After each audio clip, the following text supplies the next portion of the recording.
Bilis lang pala.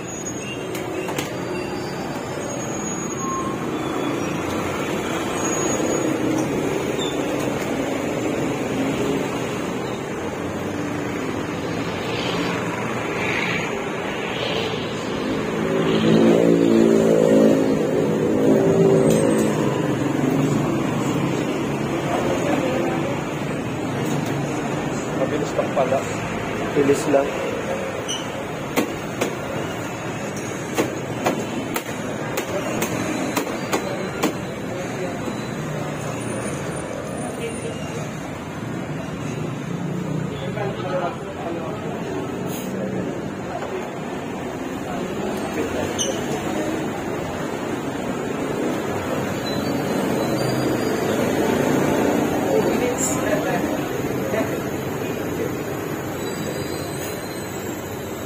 Pinapalitan din yung ano, yung cup ng gas.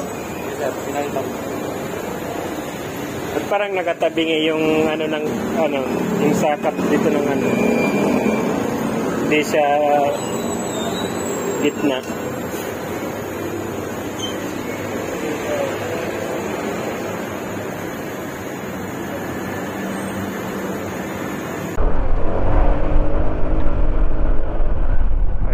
Test drive natin after upgrade ang ECU. Sarap ano, smooth ng takbo niya, tapos wala kang maririnig na yung parang mahagok. Kasi before na maano siya, bago i-upgrade, ramdam mo yung ano, pag yung lalo sa mabagal na takbo, ramdam mo yung hagok niya eh. Ito okay na siya, stable na. Pero mababa pa lang din kasi yung ano ko, yung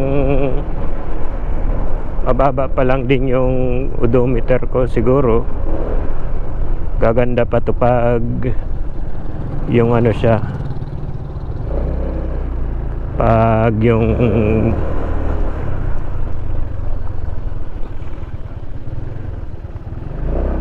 yung na-break in na siya.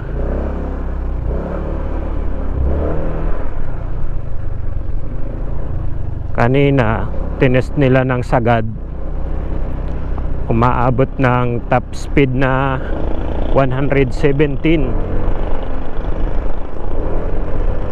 For break in pa yon, for break in 117 ang max ano niya, max speed.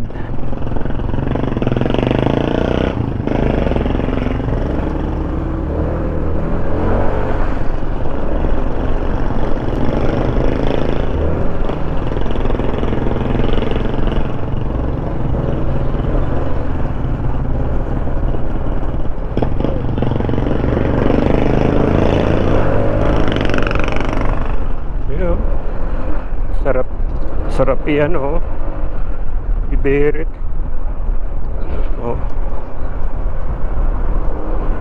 Di parehas kanina na pag yung nag-throttle ka, ano siya, yung parang nagdadrag siya eh. Ito konting ano mo lang oh, konting piga mo lang, smooth nung ano, may arangkada siya tapos smooth lang siya.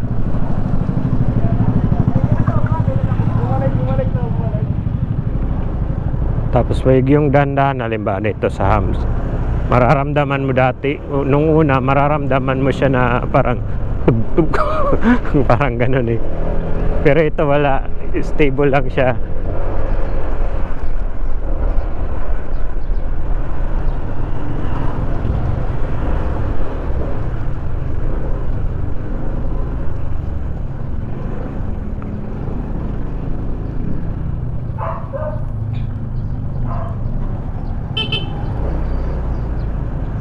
Pagkaramdam natin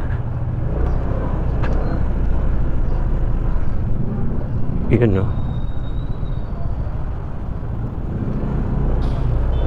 Tsaka yung neutral niya, hindi na siya yung parang tumataas bumababa, kasi nung una ganun eh, parang tumataas bababa yung ano niya, yung kanyang neutral.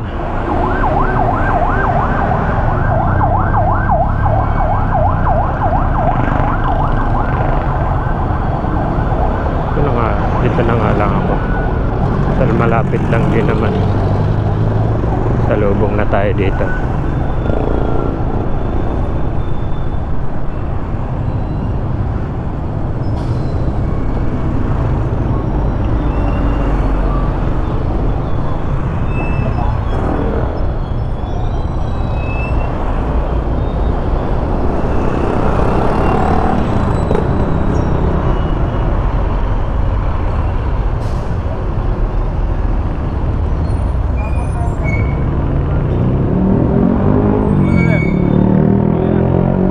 Ganda na ng ano, hindi na siya bumababa, tumataas yung ano. Yun yung update niya sir. Oo. Yung CR mo sir, baka hanggang buwan, Biyernes. May order na sa'yo, di ba? Na-email na? Meron na. Oo, hanggang Biyernes yun. Para bala kasi namin Sabado bumiyahe eh.